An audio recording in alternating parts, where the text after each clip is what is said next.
Whatever. This is so pretty. All right. Let's start it up, Fred.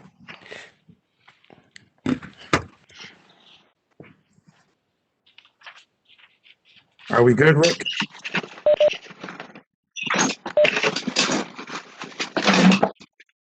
Hello, everyone. Welcome to this first. Can everyone mute themselves? You're in and out. You're in and out. Hello, everyone. I'm trying to get you ready for this fourth board meeting.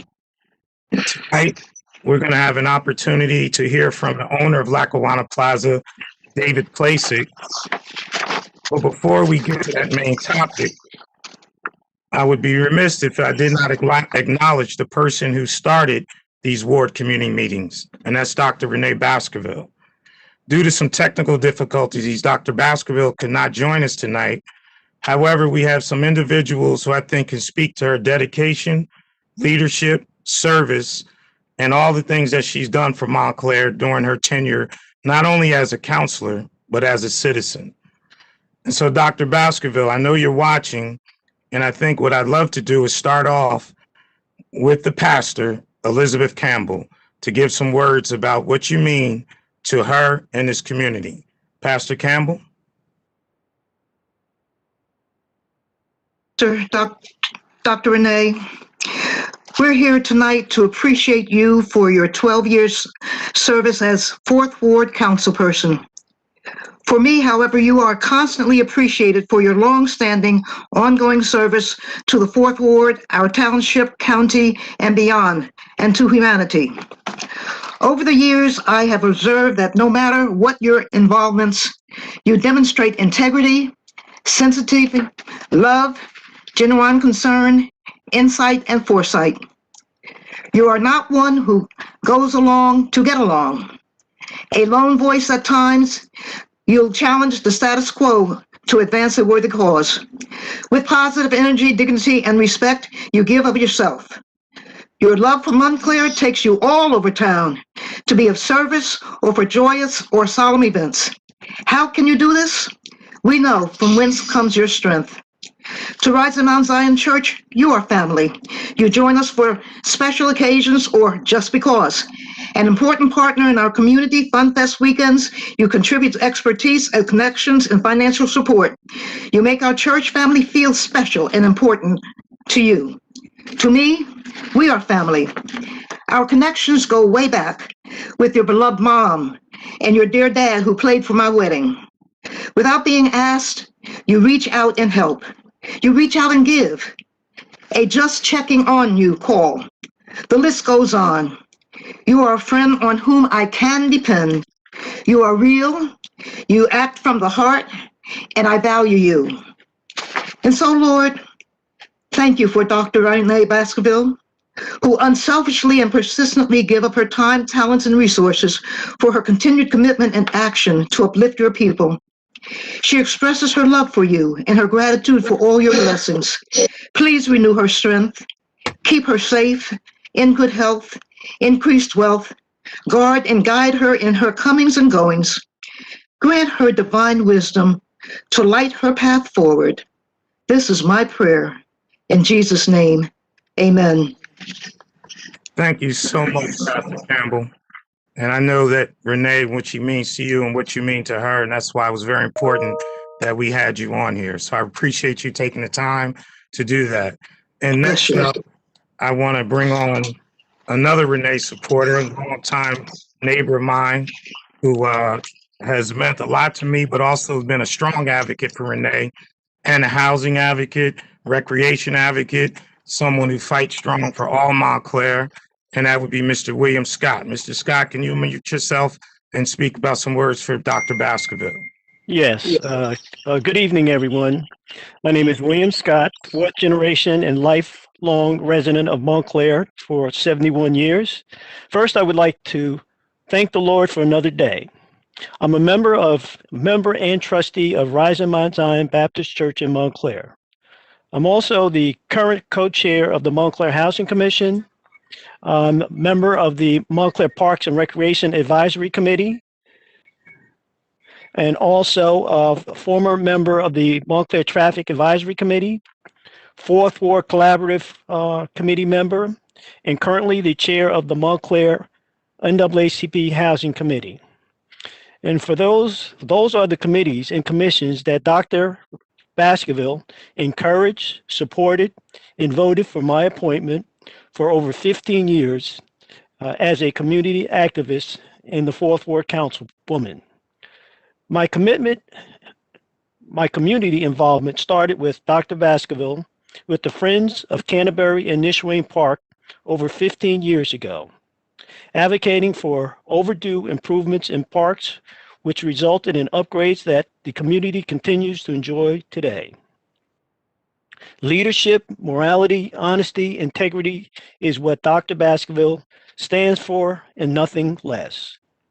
As the current co-chair of the Montclair Housing Commission, former Councilwoman Baskerville was the liaison to the Housing Commission.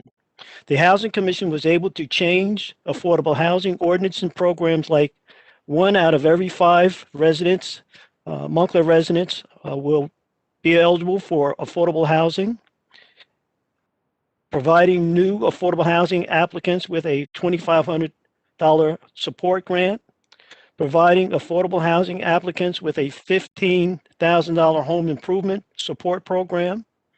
Yes, and rent control. The first Fourth Ward council person and other members in over 40 years to lead and to vote yes to pass the rent control ordinance in the Township of Montclair. Dr. Baskerville will always be a friend because I can always count on her when I need her, and to support the community at large as she has always done. Thank you, Dr. Baskerville. God bless you. Mr. Scott, I really appreciate that. And you knew I had to come to you because you had our lawn signs on front of your yard when I ran against her. So I knew how tight you guys were. Okay. Well, one thing I must remember, Dave, you never forget. As we keep on, next up is a young lady or young woman, great woman, who's done so much for those in Montclair. You all know her behind Sophia. I know her as a friend, but also someone I can count on, and someone who always call on me to count on for her because she hits me up every year for some money for all of her programs. So please, Sophia Executive Director Cynthia Walker, please acknowledge Dr. Baskerville. I will. Thank you so much, David. I appreciate you, all that you're doing. Hello, everybody. Good evening, and I'm glad to be here today. David, thank you so much for the invite. I'm not a woman of a lot of words. Actually, I should have written something like Pastor Campbell and Mr. Scott, but I didn't. So I'm going to give you what I have on my heart. Renee Baskerville, you are the light of my life. We appreciate you. We love you. You've been at all of our events, supporting us. We admire your strength, your courage, your tenacity, and you're like an Energizer bunny. You never stop. You're at everything. You can make 28 hours into a 24-hour day. So I want to recognize you as a superwoman. You are doing great things. For the past 12 years, you've been at everything. The walk, everything that we've done, light up the night, you are there, you support us. And also, thank you for giving us praises at the township meetings when I'm always nervous in front of presenting to the council members our presentations for the CDBG grant that we have been receiving for the past 5 to 6 years, which is helping support Sophia. I am the founder and executive director, and we offer motivational financial empowerment workshops for domestic violence victims and survivors. We support them with their emergency needs. We supply them with toiletries, COVID-19 necessities, things like that. We do our Thanksgiving giveaway. Mr. Scott, out of the kindness of his heart, drives way up Route 80 to pick up our toys for our toy drive. So everyone on here, on this call in this Zoom tonight, has represented Sophia, given the information out so people can call us and get help. Back to Renee. Renee, we love you. I don't want to go over my time. Also, you're a great friend. I could call you. You respond immediately when we need things for the organization. So I think I'm going to wrap up. I want to thank you again, David Cummings, for inviting me tonight to say kind words about Renee, recognizing her as a community leader, past Fourth Ward council person, and I'm looking forward to see what she's going to be doing next. And with that said, everyone have a good night. Thank you so much. Cynthia, thank you so much for attending and those gracious words. And I'm going to keep it moving by going to a classmate, friend, and a wonderful young man, Fire Chief in Irvington, Mr. Antonio Gary. Thank you, Councilman. I want to say that it's an honor and a privilege to be considered amongst this crowd that you have assembled to represent and show the appreciation that we have for Councilwoman Dr. Renee Baskerville. I must say that through my experience with Renee, she has been very phenomenal in my life and in terms of developing me as a leader. She's been there for some very historical events when no one else was there. She's been a confidant. She's been everything that you can imagine. So I want to say thank you, Councilman Cummings, for inviting me to participate in this panel and showing my appreciation to the mother, the doctor, the civil servant, the mentor, last but not least, a friend. And that's what I consider Dr. Renee Baskerville, a friend. You know, oftentimes people, when they talk about friendship, they say people are here for a reason, a season, or a lifetime. I can honestly say that Dr. Renee Baskerville is a lifetime friend to me because she's been there for very difficult times. She's shown me her core values that are integrity, excellence, transparency, inclusion and diversity, teamwork, and innovativeness. And that's very important because oftentimes she's met with resistance and barriers, excuse me, and through her perseverance, she has been able to overcome those barriers.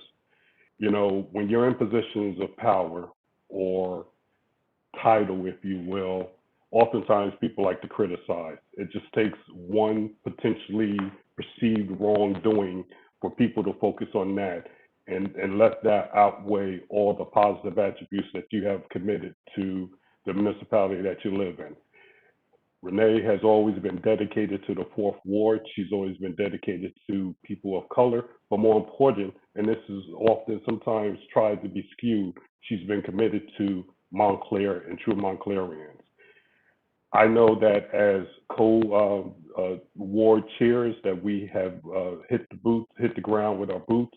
We're committed to always moving Montclair in the forward direction and making sure that the Fourth Ward is definitely not forgotten about.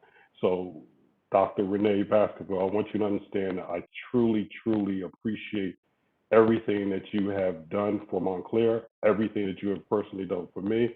And I want you to understand that even though you don't have a title, your value speaks for itself. You are out there in all the various committee groups that you do, and you're still committed to the community. So continue your work, stay positive, stay strong, and understand that me, my family, and our community, we love you. Antonio, thank you so much for those kind words. Well, and next up is a couple we all know from all the work that they do, and that's Deputy Chief Will Young and his wife, Wendy Young. Good evening, everyone, and thanks again for this, David. We really appreciate you. I'll just start off by saying, I've told this story before, but I've known Renee my whole life, and my middle name is Renee, and that's because I was always told by my mother and father that when I was born, Renee Baskerville called the hospital and told my mother to name me Wendy. So my mother named me Wendy Renee. So my whole life, I have looked up to and appreciated, I call it Dr. Nene. And I've always wondered, Renee, did you watch Peter Pan? Like, where did you come up with Wendy from? But at any rate, I do appreciate you and I love you. And I have to say, the general consensus of everybody's message is that Renee Baskerville is out here for the community. She loves the community, she loves the town, she loves the people. And whereas I believe in this day and age, some people are running for office and doing things for political purposes, for resume building, but that's not in Renee's heart. She's out here because she loves the town, she loves the people, and she extends herself. And we couldn't do what we do with Montclair Cobras and other avenues without Renee Baskerville. And we love you, Renee. We appreciate everything that you do for us on politically as well as personally. Just a side note, when my daughter got sick with COVID, it was Dr. Baskerville. I called at 6 o'clock in the morning in tears to ask her for her help and advice. She's just always there. That's her spirit. And it just shines through no matter what she's going through. She's always there for everybody. And we love you, Dr. Nene. Let me just jump in real quick, Doc. It's like, where do you begin when you to say thank you to somebody who's as dedicated and unselfish in community as you are? You know, from my time here as a patrolman 28 years ago to my time now as deputy chief, your support, your guidance, your partnership has never waned. You've been a pivotal professional, and I gotta say honestly, I wouldn't be where I am today without you. And with that, you know, we just love you to death, and don't stop doing what you're doing. You have a lot more to do out there, and we're gonna be here to support you. Thank you for everything you've done. We love you, Dr. Nene. Hey, everybody. I think it's very important that those who are watching or listening understand the reason for how we started this program. It's Women's History Month, and I think someone who's done the work that Dr. Baskerville has done deserves to be acknowledged. And to all the ladies out there who are working and doing things for the community, I acknowledge you. Dr. Reverend Campbell, Wendy, Cynthia, thank you so much for being the strong women that you are and representative of the community that we live in. And so now that we've passed that moment, which I hope everyone truly, truly understands comes from love, and that's what Renee means to me. She's someone who has personally made that call and asked me to step up. And I know the shoes that I have to fill, but I don't wear stilettos. So understand, my feet are flat, but I will be tall. So with that, thank you guys for participating. And I know it wasn't what we expected, but I hope Renee is surprised. And I know that she understands that everyone on here loves her. And so with that, it's time to get to the man who's been sitting there quietly, waiting for his opportunity, because he has, in a short amount of time, truly become a Montclair resident. And that's David Placek. You know, I'm not a big believer in reading people's bios, so I'm not going to go into Mr. Placek's bio, which is long. All I'll do is describe him as a Southern California gentleman who, along with his wife, Bridget, has made Montclair his home and have taken an active role in supporting our community. They have been longtime supporters of the Montclair Pre-K and other local nonprofits. For me, I got to know David back in November when the township was trying to get on some homeless respite opportunities at Union Baptist Church. And without a blink of the eye, all he said to me is, "Hey, how can I help?" I put him in touch with the pastor, and the next thing I know, the pastor was telling me that Mr. Placek cut them a check so they could start homeless respite back in December. So with that, which I think is a real understanding of who he is as a man, we get to the part that I hope many of you came on, and that's a discussion about Lackawanna Plaza.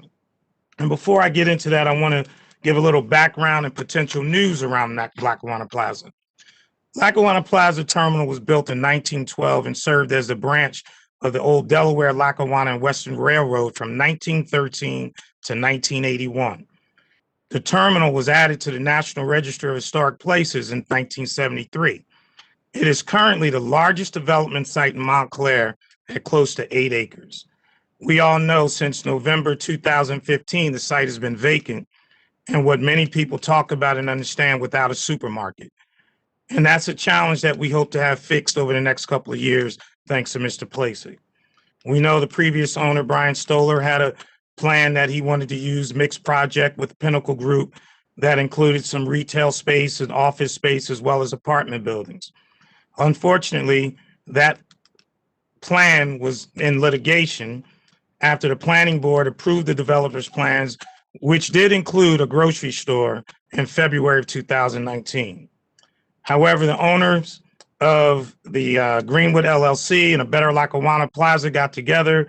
They filed a complaint against the planning board and against the approval of which the planning board did for the development application.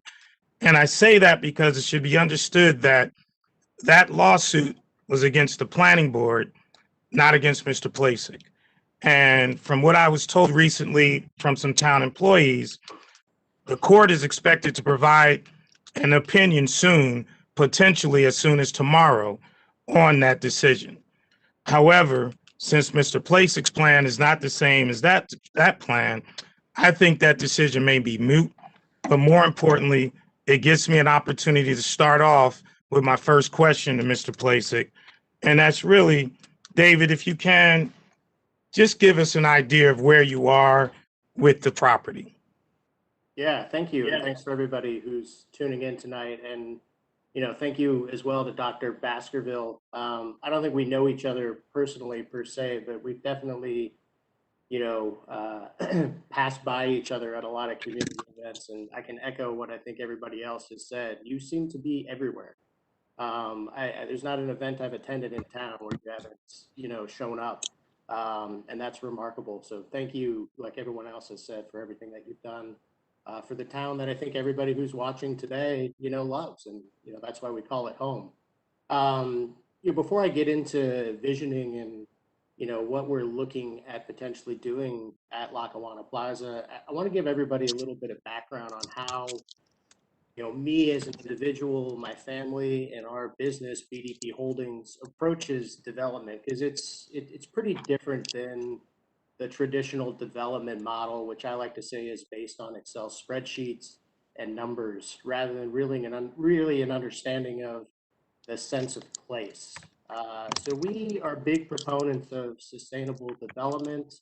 That includes design and construction, and I think there's some misunderstanding broadly on what that actually means, sustainability. Sustainability is really rooted in 3 fundamental pillars, and the main pillar that everybody knows is environment. They think sustainable means green, and it means you're doing great things for the environment and lowering the impact to the environment. That's one of the 3 pillars that are equally weighted.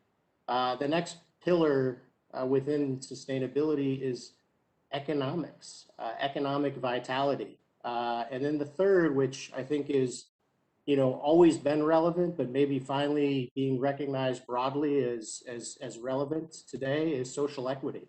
So the tenets of sustainability, are fundamental to my family, my business, and really fundamental to Montclair as a township, and I think the community that we all come to live in. So environmental, economic viability, social equity, those are the 3 pillars of sustainability and things that we bring to every project that we're embarking on. And the other components to our process and our philosophy when it comes to development is known as biophilic design.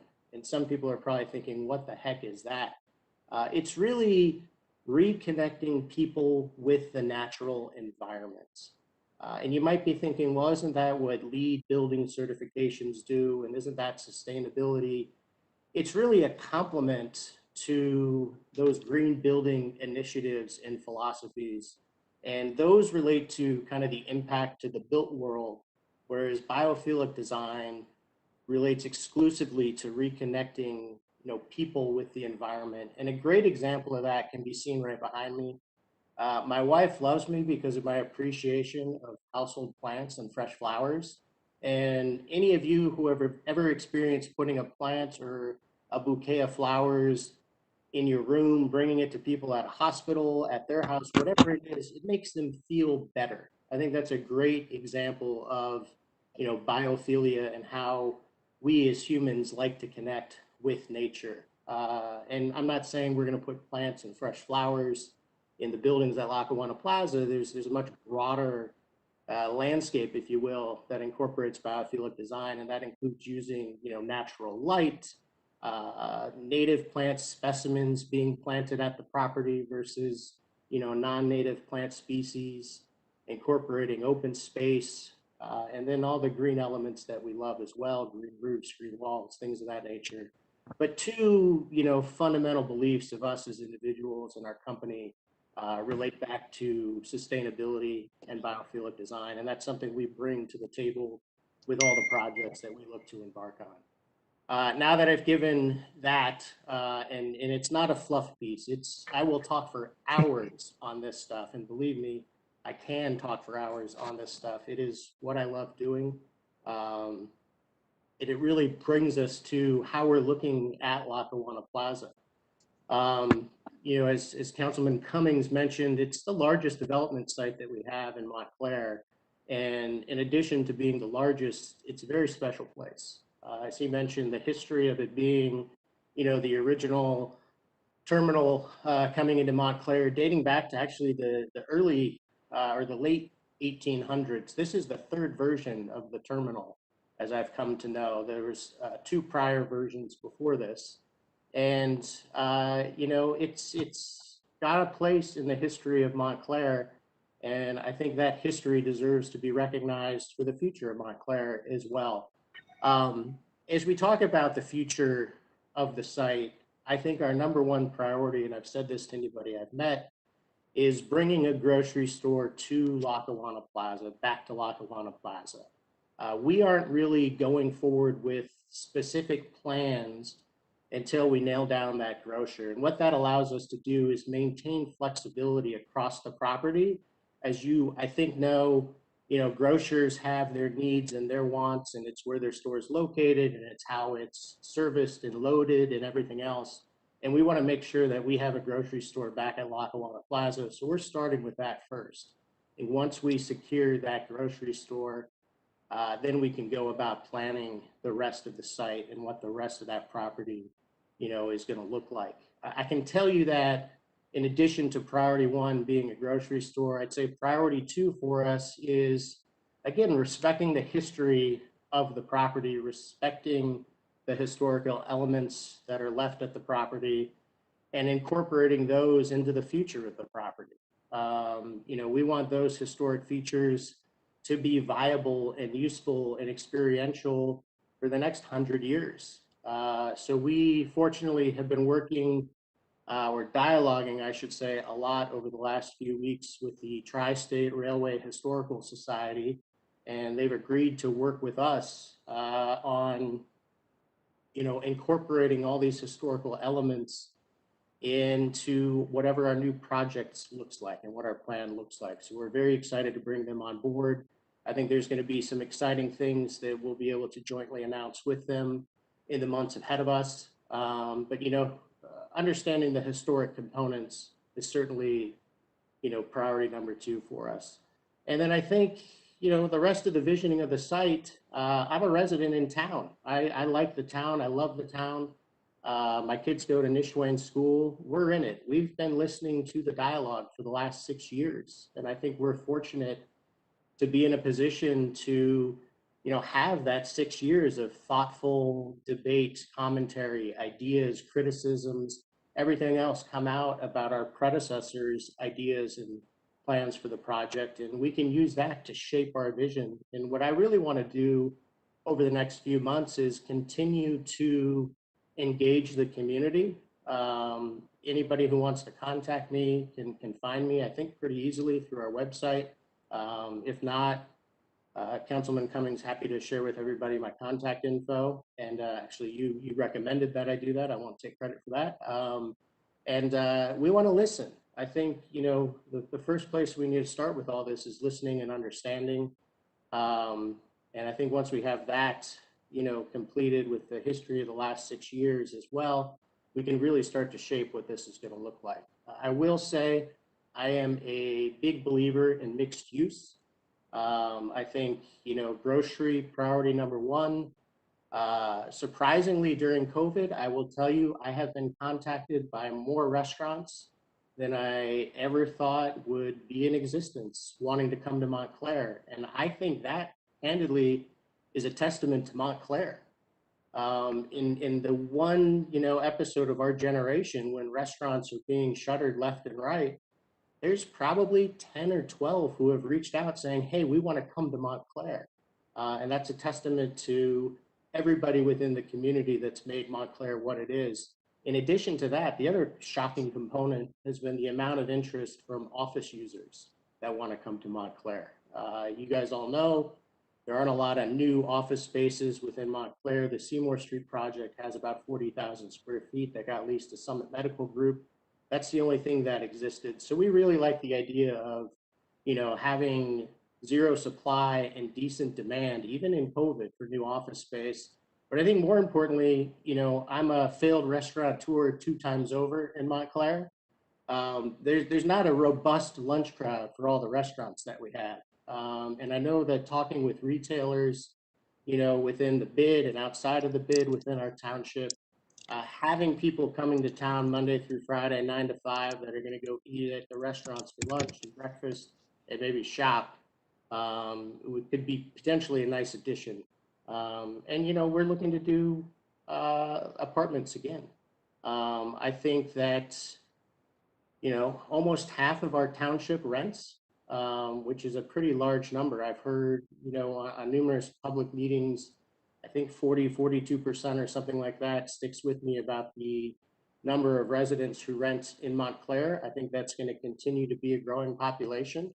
And I think there's certainly demand. We're seeing the absorption of new apartments, meaning the amount of time it takes to lease them up, being much faster than what a typical market absorption would be. So I'm a big proponent of, you know, adding additional rental units, which includes attainable housing, right? We want to not just provide the highest market rents in town. We want to provide, you know, apartments that are open to people of any income level. I think that's really important for our township, and it's something that we're certainly, you know, inclined to provide within this project. In addition to that, you know, commercial tenants shouldn't get left out of the mix either. As I mentioned, my wife and I have been a part of 2 restaurant openings and 2 restaurant closings, and it's a expensive endeavor. And I give credit to every small business owner in Montclair, every entrepreneur that's taken the risk to, you know, put their life on the line to open a small business. It's not a cheap endeavor in Montclair, and unfortunately, I think across the board, you know, the cost of that is going up. Rents continue to go up, and the cost of building out space continues to go up, inventory, things of that nature. So one of the things that we'd be looking to do as well is what we're referring to as like a retail and food incubator. And, you know, the details of that, we don't have it worked out, but the fundamentals of it would be, you know, space that's affordable, that people don't have to sign their life away for 5 to 7 years and provide months of security deposits and down payments and everything else. And the idea is, let's help these entrepreneurs within our community, you know, by providing space that's low cost and get them going and let them establish a clientele. And then let's push them out into the broader community and go lease space somewhere else so we can bring in, you know, another entrepreneur or somebody else who wants to try their hat at running their business. And included with that would be, you know, support for back office, bookkeeping, taxes, payroll, HR, all the things that you don't think about when you're thinking about starting a business that are really, really important. So we're kind of taking this broad lens to all the things. And I'd love to say that all this is my idea and everything else, but no, this is the result of listening again to the community, the 6 years of thoughts and comments and everything else that have come out of, the discussions related to Lackawanna Plaza. And I will tell you that not easy to develop in the town where you live. If there's one thing that keeps me up at night, it's that. So, I feel that there's a great sense of responsibility that comes with this project. It means a lot to a lot of people in this community. There's a lot of differing viewpoints and opinions and everything else. But I think we can, work on listening for a little while longer and coming up with a project that's really, really going to benefit the community as a whole. And hopefully 100 years from now, they look back at it and say, wow, this is really, a historic project with a historic project, embedded within it. And I'm excited about the challenge and really excited about the opportunity. Well, what I'll say, David, is I'm sure a lot of people right now are not really worried about 100 years from now, but the part about the supermarket, I just want to make sure that, previous supermarkets, I think it was, and I hope this is the plan, is to bring one that fits the community, has a variety of options for the shoppers, which you've indicated that that is something you want to do. But then you have the flip side, a lot of folks, and there's even a couple questions in the chat about the market style place where, Sure. folks can come in. And so can you answer that? I think I know the answer, but I think because there are a couple of questions about it, I'd like to give you that chance to kind of answer what you see when you say a grocery store. Yeah, I've worked on market concepts in the past, and fortunately, in my opinion, one of the preeminent consultants and developers of those market concepts. They're beautiful and they work really well. And unfortunately, we don't have the critical mass of population and, more importantly, tourism to make that economically viable. So again, we go back to the 3 pillars of sustainability, economic viability, and candidly, in the last year, grocery stores have changed considerably. So I think, one of the things that we're really paying attention to right now is how are the market shifts going to impact a grocer at this site in particular, because it took a few years for this to get built. And I think in the last, 12 to 14 months, the concept of the grocery store is going through a fairly dramatic paradigm shift right now. We've seen prototypes change 2 or 3 times in the last year.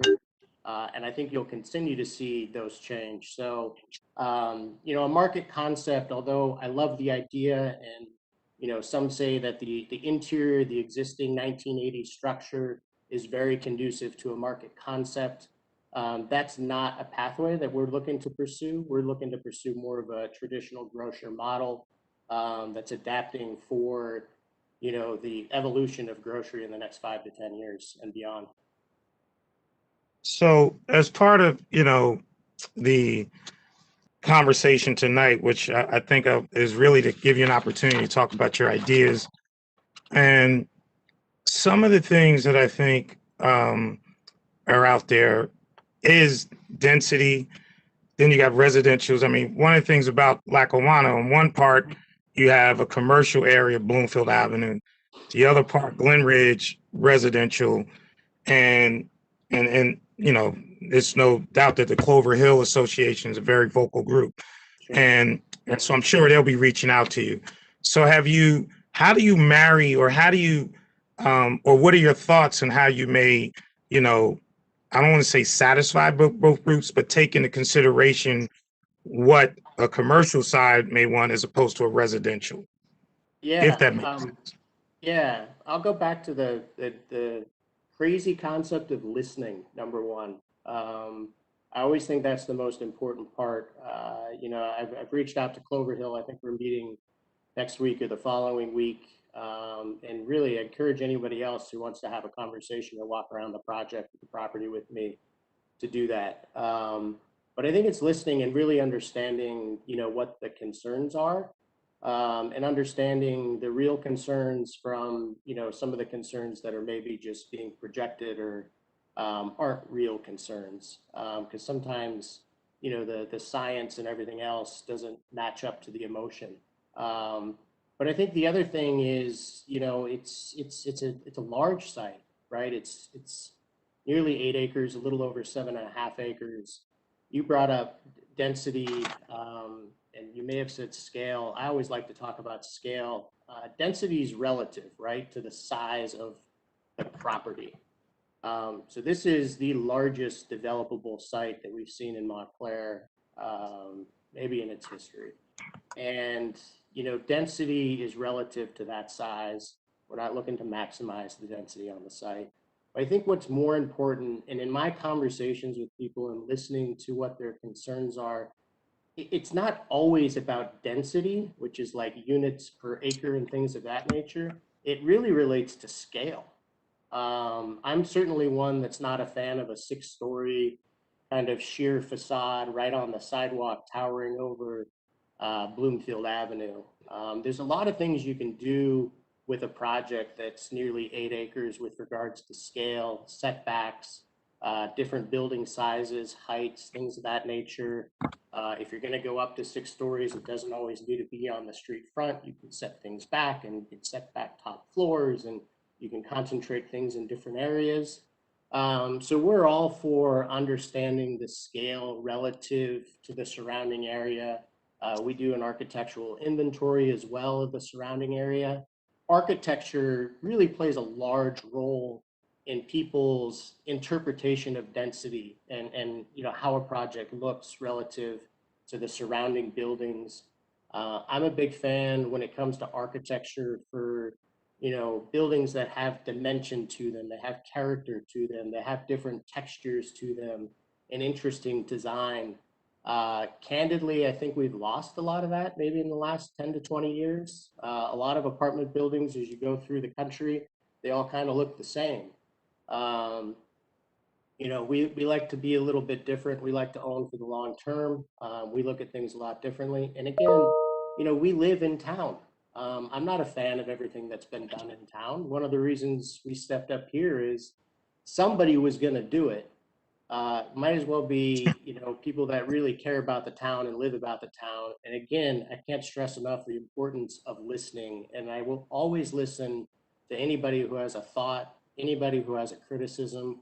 We're not all going to agree on everything because we all have different thoughts, different desires, and everything else. But honestly, the conversation and the dialogue and the difference in opinion is what makes Montclair such a great place to live. Because if we all thought exactly the same way, we'd all look exactly the same way, we'd all eat the exact same food, we'd have like this homogeneous, township where we just all look alike and have the same occupations and eat the same food. What makes Montclair great is the diversity in all these different levels. So I think through those discussions, thoughtful discussions and being open to listening to everybody, it'll result in a much better project. And I think, again, the idea of scale versus density is probably what's most important here. And in my discussions with people, really that tends to be the root of what they're trying to describe is it's not this, concrete jungle that they want of Montclair with these 6, 7, 8, 9-story towers along Bloomfield Avenue, but it's keeping the character and keeping the scale in relation to the rest of the community, while at the same time, progressing the community forward. We need change. If we don't have change, we don't have a dynamic community, things start to stall, things start to die, and that's when you see townships going in the opposite direction. Montclair's done a remarkable thing, and it always seems to be progressing forward and creating the demand for people that want to live here, businesses that want to be here, and everything else. So hopefully that answers your question. Yeah, I think I'm gonna get rid of change and use the word progress. Just say, because it goes with progressive, but you said some things that I'm sure piqued some folks' thoughts around, once you start saying 6 feet high, but density as opposed to scale. Scale is important to you. So a couple of just real quick hitters. One, the historic location. And, that's one of the things that was bound for the lawsuit about So do you foresee any issue with that, with whatever or wherever you are in terms of what you like to have put there? Yeah, I think, priority number one is a grocery store. Priority number two is maintaining the, historic integrity of the property. I will say this up front. A lot of people conflate a lot of terminology with regards to the historic elements. There were no train sheds ever in existence at Lackawanna Terminal or Lackawanna Plaza in Montclair Township. I think what I've resolved to understand is that one of the key tenets of kind of the historic preservationists' desire to maintain is these steel stanchions that held up the roofs on the island platforms. So if you're standing on a platform waiting for your train, you were protected from the elements on the platform by these roof structures. Those steel stanchions are still in existence today. They're beautiful. If you walk through the outside of Lackawanna Plaza, it's those vertical kind of branches. They've got rivets in them. Our desire is to maintain 100% of those in their original location. But I do want to say that if we have to relocate a few of those in order to accommodate getting a grocery store in or some of these other elements, we're candidly open to doing that. It's not our first preference, but sometimes you need to be flexible in relocating some of these elements in order to, get the greater vision accomplished. But I also think, in conjunction with the Tri-State Railway Historical Society, we're uncovering some other historic features that I don't think anybody knew existed within the space. So I think we're taking, as many steps in the direction of preserving the integrity of the property as we possibly can. And, I think that my goal is to not, upset anybody who, wants to maintain that historic integrity, but we do want to make sure that, priority number one can be met. And I think the two can definitely work together in conjunction. So that's, priority number two on our list is that historic integrity of the site. I appreciate that. And what's going to lead me to is, with development of this size, previous development, past development, Montclair, there's always the conversation around parking and variances. And so, I know, like you said, you haven't really figured it out till you get the grocer.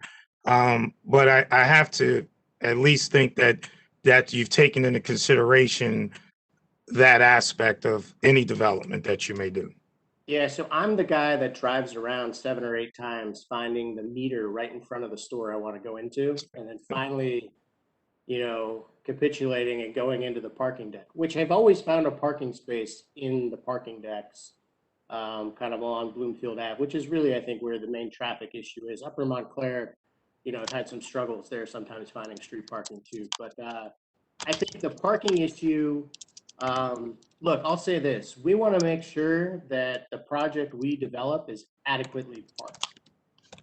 Now, does that mean that we want it to be overparked and have to build 400 excess spaces because that's what the code tells us we need, even though the science and everything else tells us we don't? I would argue that, that point probably is not valid, that we need to do it just because the code says so. The other thing that I noticed, and the things that we take into consideration is, where is the idea of driving going in the world, right? In 10 years, are we all going to be driving our own cars and parking them where we need to go? I don't think so. Before COVID, we were taking Ubers and Lyfts to the train station, out to eat in town, wherever it might be. And what I think we need to really start thinking about is, still parking, because parking is important. But the other thing we're taking into consideration is, drop off and pickup lanes.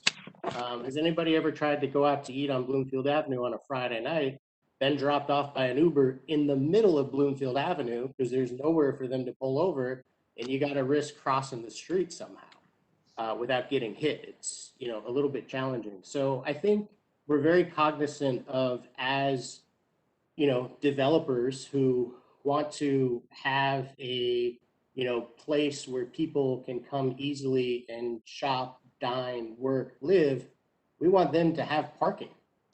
to do that. We don't want to have too much parking. We don't want to have not enough parking. And we want to make sure we're taking care of, where the future is leading us with regards to parking and maybe more importantly, providing a lot of pedestrian access, bike access. And a lot of the commentary from our predecessor's plan revolved around the idea that, it wasn't pedestrian accessible, that plan. You had to walk, across Grove, down Grove, into the parking lot on Grove in order to access the store. That's not convenient from a pedestrian perspective. So we're taking all these things into consideration so that, the roundabout way of answering your question.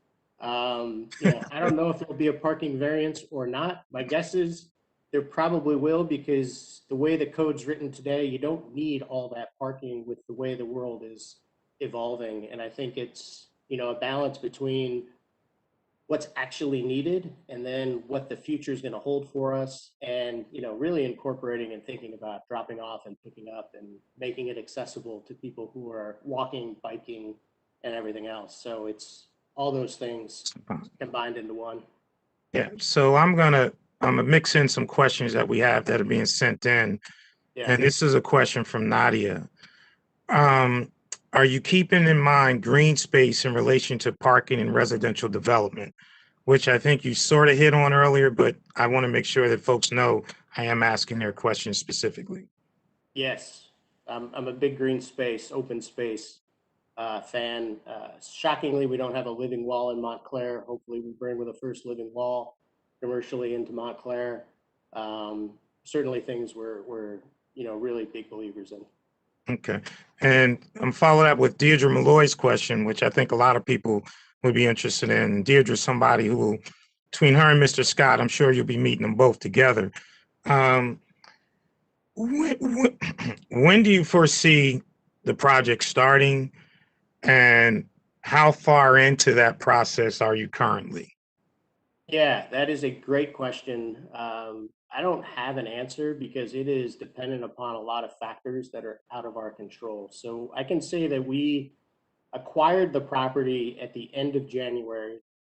Our goal is to have a grocer secured over the summertime and have plans together, shortly after that, giving us ample time as we're securing a grocer to have conversations with community members and stakeholders, put that plan together, get it before the township.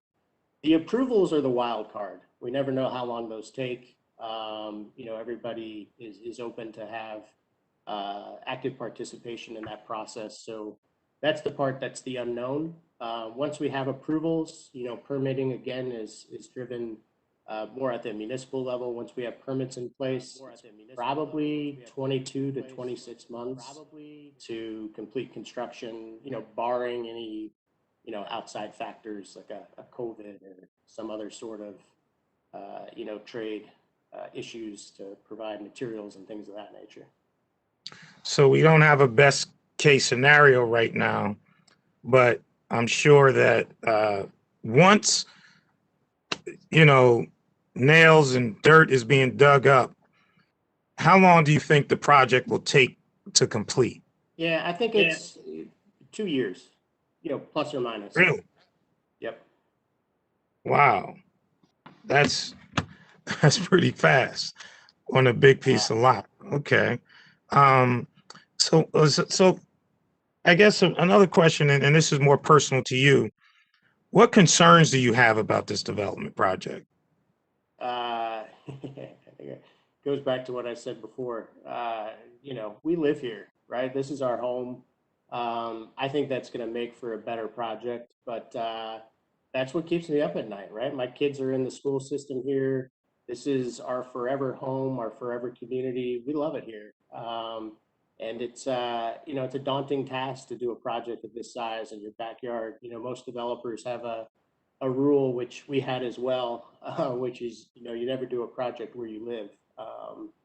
But it's really important to, I think, do this. I'm a real big believer in developers, having a responsibility back to the community. And I think Bridget's my wife, are big supporters of a lot of different community organizations in town. I think over the years, we've both been blown away with how many community organizations there are in Montclair, how many entrepreneurs there are in Montclair, how many people have great ideas that want to be entrepreneurs that are in Montclair.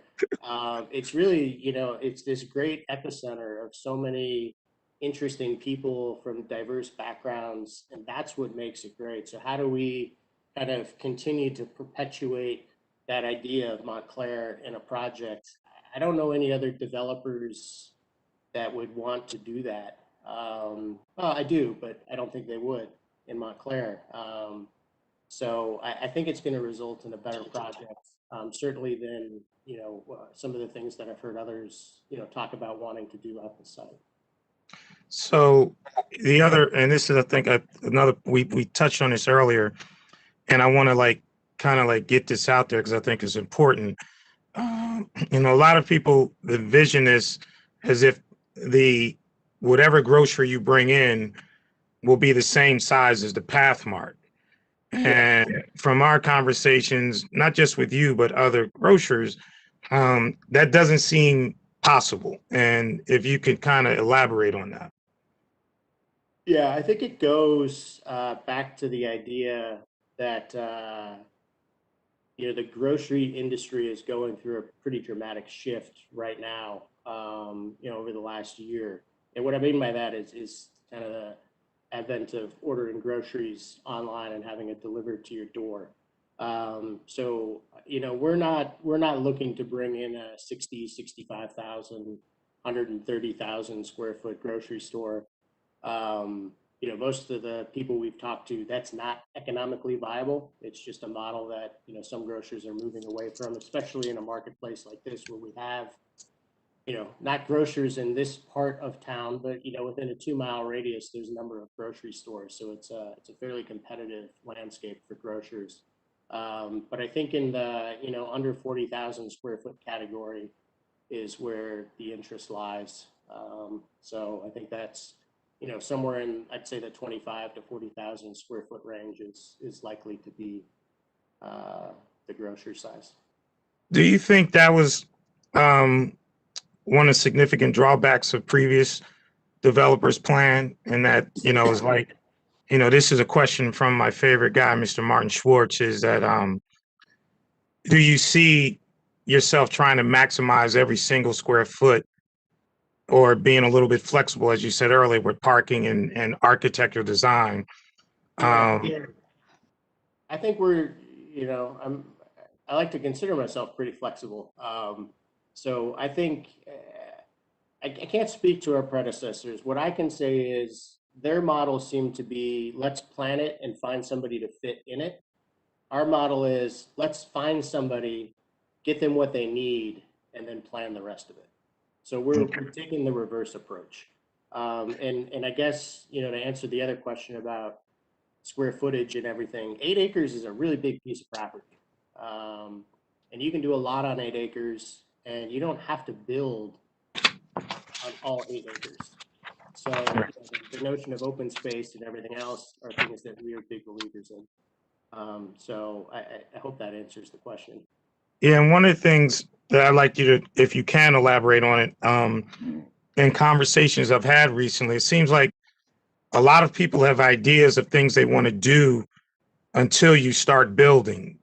So are you open to, folks using the parking lots for different events as, before you get to start, getting into the ground? Definitely. Here's my take on that. For the last 6 years, most people's experiences that I've talked to with Lackawanna have been somehow negative. They may not realize it's been negative. They might just say, oh yeah, that's been the vacant, deserted property. That's a negative thought about Lackawanna Plaza. So the idea of bringing people back in a positive, environment, I think is really important as a community. It's really important as a developer to start having those, positive associations with the property again. Yeah, I've been contacted by a number of people. I know there's different organizations that are in the midst of planning things. I don't think I'm at liberty to say, who those are and what those Right. events are, but I got to tell you, there's some pretty cool stuff that people are coming up with ideas about. And yeah, if there's a need for, a community group to use a parking lot for an event on a weekend or something like that, feel free to reach out. We've gotten a lot of inquiries already. Yeah, I'm close to letting you go, David, but first I want to tell you, thanks for accepting, this request. As soon as you purchased it, I was like, hey man, would you mind? Because after all, like you said, the last 6-7 years, this piece of property has been a very hot topic of discussion.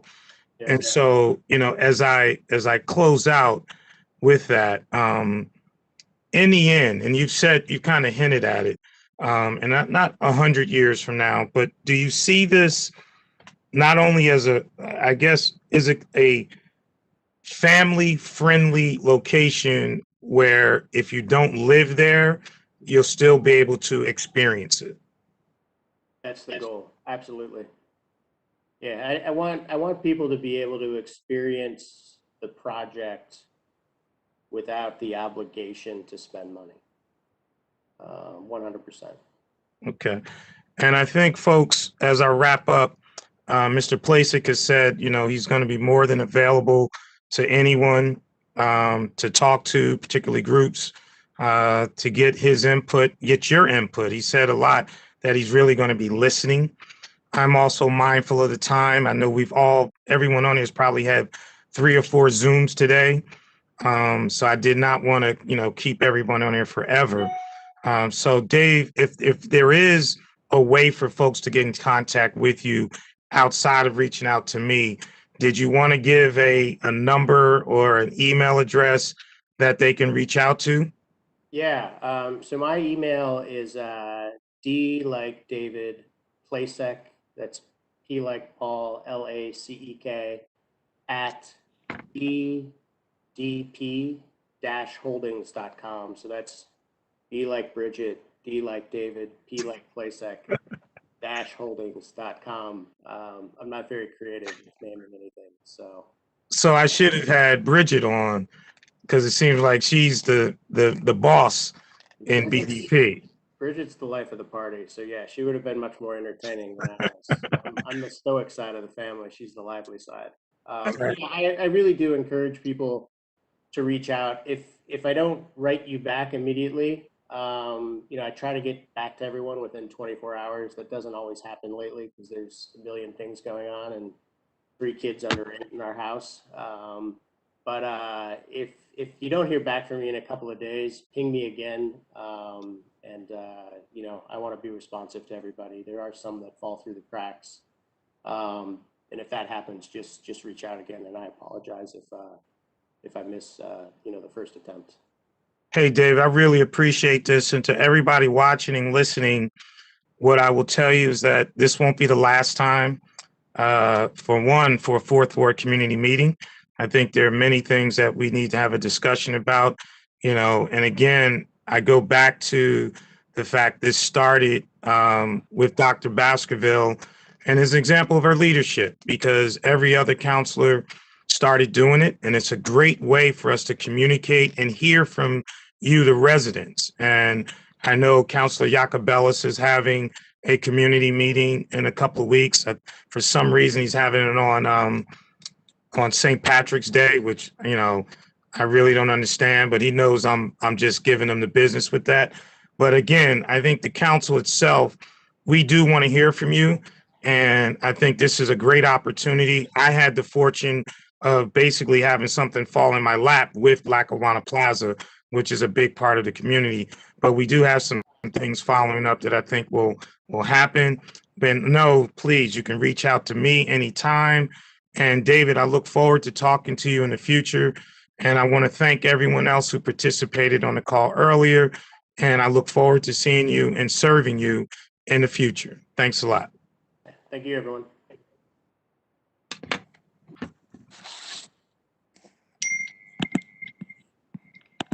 Rick, we good?